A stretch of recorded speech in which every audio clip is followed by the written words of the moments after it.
welcome everybody to this week's Market Share, the short weekly segment brought to you by MKR, where we bring you all the noteworthy news and updates surrounding digital media and the world today. I'm your host Genevieve, and we've got some informative stories for you today, so let's get started. First up, let's talk about Netflix and some recent changes that could make a huge difference for advertisers. On a call about their Q1 earnings, Netflix execs announced that they will be looking for a way to bring advertising onto the platform after losing subscribers for the first time in 10 years. Obviously, if adding ads onto the platform is what they need to do, they have to talk about it publicly. But after this announcement, their stock has plummeted nearly 30%. Co-CEO Reed Hastings has seemingly always been against the complexity of advertising and a big fan of the simplicity of a subscription. But he explained that he's an even bigger fan of consumer choice.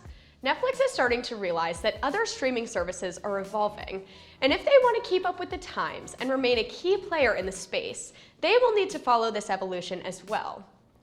Netflix is now experiencing the consequences of many underlying problems that were hidden by the growth during the pandemic, but experts have been pushing them to adopt ad-supported video on demand for years. There's growing consumer demand for cheaper ad-supported content, which can be seen by the 2/3 of connected TV viewers in the US that prefer to see ads if they can pay less for a service. If you already pay for a subscription and you don't want to watch ads, don't worry, this change will probably not affect you. But if you're looking to spend less on streaming and you're okay with watching ads, then this change could be huge. Not only is this a big change for consumers, but this will create a new place for big companies to advertise outside of traditional TV and offer greater diversity and scale for CTV campaigns.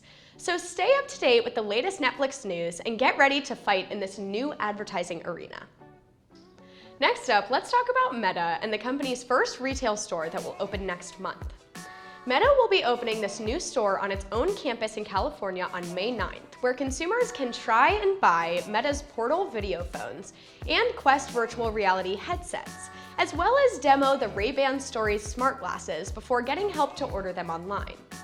There will be an area where people can demo the video calling features on Portal, and another area where people can test Quest 2 demos, then take a 30-second clip of them playing the game.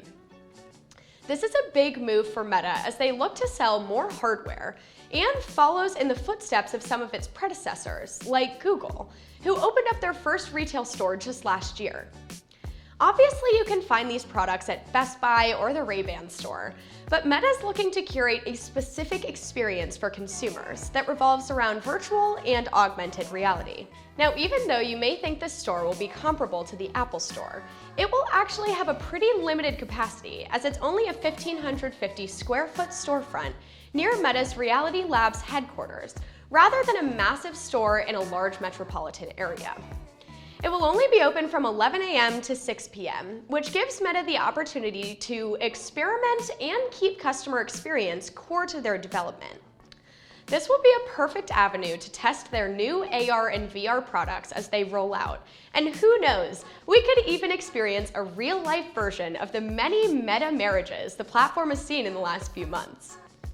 Now let's talk about an Instagram feature that the platform has been teasing for quite some time now, and is finally being tested on some user accounts. Instagram has finally launched a live test of pinned posts on user profiles. With featured photos on Facebook and pinned tweets on Twitter, it's honestly a bit surprising that it took them this long to implement a similar feature. Some users have been sharing their experiences online.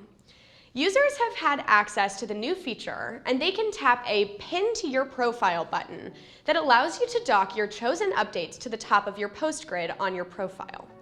And yes, you can already do something similar by using your story highlights, but now you can do this with actual feed posts. You'll be able to highlight things in a different way. You could emphasize key elements of the brand and the page, such as special offers, product displays, and your best performing posts. And as you know, they've also been testing an edit grid option that will play into this other new feature as well. For Instagram marketers, these new features are going to be huge game changers. We'll just have to wait and see when these features will get fully released to the public. Last up, let's talk about a cultural movement that will be joining one of our most loved late-night snack locations. Taco Bell will be taking Drag Brunch on tour to Cantina locations across the US. The premium positioned Cantina locations will be outfitted in special visual backdrops, and each show will be hosted by drag performer Quesadilla. Local drag talent will also attend each performance, which you can enjoy with offerings like the new $5 Bell Breakfast Box, Cinnamon Delights coffee, and my personal favorite, mimosas.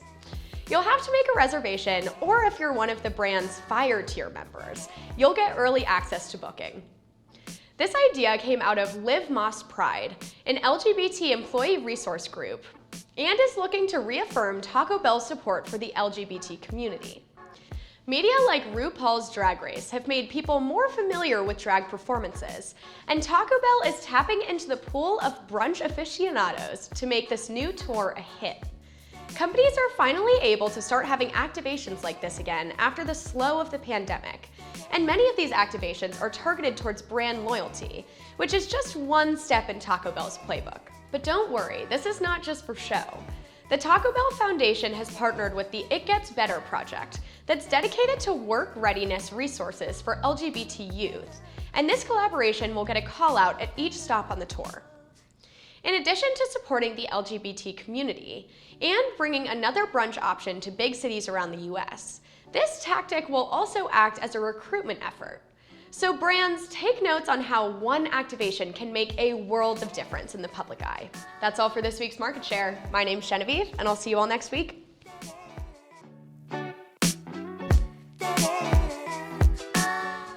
Nope, sorry, it's fine.